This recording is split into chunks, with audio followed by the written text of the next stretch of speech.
Jangan sakit hati gara-gara kritik negatif. Aku orang yang perasa. Jika orang mengatakan sesuatu yang buruk, hal itu akan mengusik pikiranku untuk waktu lama. Bahkan kata-kata orang asing bisa mengusikku. Jika mendengar hal-hal buruk tentang kelompokku, aku akan berusaha menjelaskan bahwa aku bukan orang seperti itu. Jika mendengar orang berkomentar tentang wanita Korea yang tidak mau mengeluarkan uang saat kencan, atau mahasiswi penggemar barang bermerek, walaupun belum pernah melihat orang seperti itu, aku akan memprotes. Walaupun banyak orang seperti itu, aku tidak seperti itu, tetapi semakin lama, meminta maaf semakin terasa tidak menyenangkan. Aku bertanya-tanya apakah ini adalah kritik yang baik, atau mereka hanya mencoba menegaskan kekuasaan mereka dengan berpura-pura memberikan perhatian.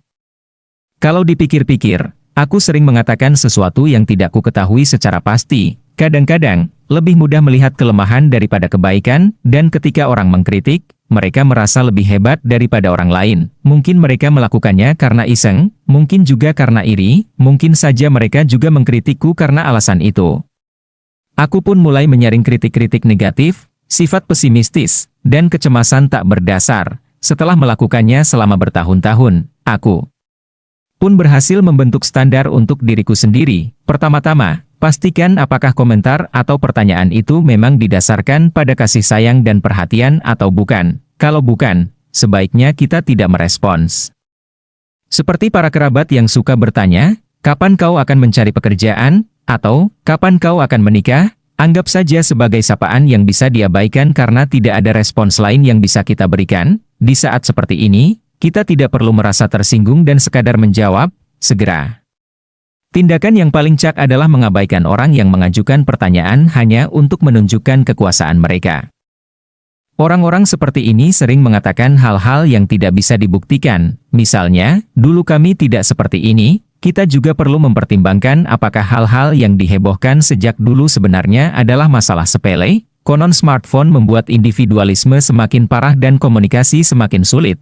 Tetapi ketika televisi semakin populer pada tahun 1970-an, masyarakat juga dikatakan mengalami kehancuran, dan akhir-akhir ini, merebaknya bahasa gaul dan singkatan mengakibatkan perbedaan bahasa antar generasi, dan kerusakan bahasa saat ini cukup serius. Tetapi pada tahun 1980-an juga ditemukan kata-kata singkatan dalam artikel surat kabar yang ditulis oleh anak-anak muda pada masa itu.